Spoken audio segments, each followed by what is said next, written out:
அம்மா இன்னும் அசதியா இருக்கு. நான் வேணா டீ போட்டு எடுத்துட்டு வரவா? அதெல்லாம் வேணாம் வேணி. இந்த பஸ்ல போயிட்டு வருங்குள்ள போதும் போதுன்னு ஆயிருச்சு. நல்லா பாய விரிச்சு கைய கால நீட்டி படுத்து கொஞ்ச நேரம் தூங்குனாத்தே கொஞ்சம் நல்லா இருக்கும். ஏ பேச்சு, என்ன தூங்குறது கிளம்பிட்ட? இன்னும் பண்ண வேண்டிய சடங்கெல்லாம் எவ்வளவு இருக்கு? அதெல்லாம் யார் பண்றது? ஏங்க இன்னும் என்ன சடங்கு இருக்கு? அதான் எல்லாத்தையும் கோயில்ல முடிச்சிட்டு வந்துட்டோமே. வீட்டுக்கு பெரிய மனுஷியா இருந்துகிட்டு நீயே இப்படி கேட்கலாமா?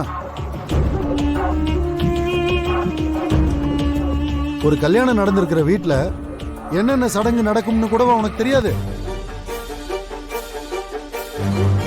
ஏற்கனவே ஒரு பிள்ளைக்கு கல்யாணம் முடிச்சவ கேக்குற கேள்வியா இதெல்லாம்? நீங்க என்ன பேசுறீங்கன்னே எனக்கு ஒண்ணுமே புரியல. என்ன சீக்கிரமா சொல்லுங்க, நான் போய் தூங்க. அட சாந்தி முகூர்த்தத்துக்கு ஏற்பாடு பண்ணணும்ல, அதை பத்தி தான் நான் சொல்லிக்கிட்டு இருக்கேன்.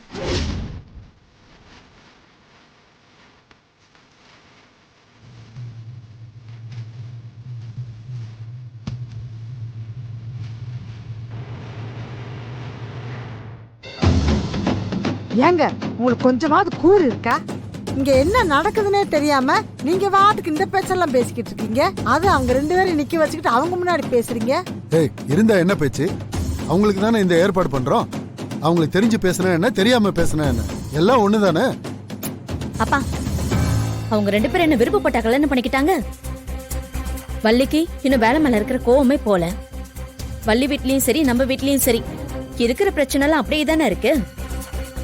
இப்போ போய் இந்த ஏற்பாடு பண்றதெல்லாம் சரியா இருக்காதுப்பா. ஏய், நீ என்னடி அப்படியே பூசி மொழிகிட்டு பேசுற? நல்லா இவருக்குள்ள மண்டல உரைக்கிற மாதிரி சொல்லணும், அப்பதானே புரியும். ஏ பேச்சு, சும்மா ஏதாவது பேசணும்னா பேசிக்கிட்டு இருக்காது.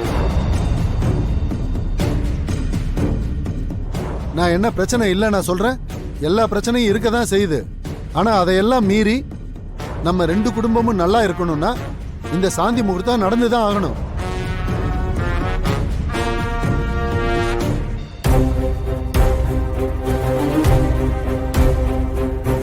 இல்லன்னா நம்ம குலசாமி கோயில் போயிட்டு வந்ததெல்லாம் வேஸ்டா தான் போகும். அப்பா, அதான் அம்மா வேண்டான்னு சொல்றாங்கல்ல, அதெல்லாம் வேணாம், விடுங்கப்பா.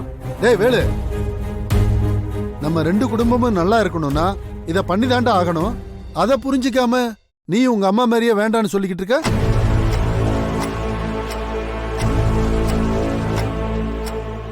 நம்ம குடும்பம் எப்படி போனாலும் பரவாயில்லையா உனக்கு?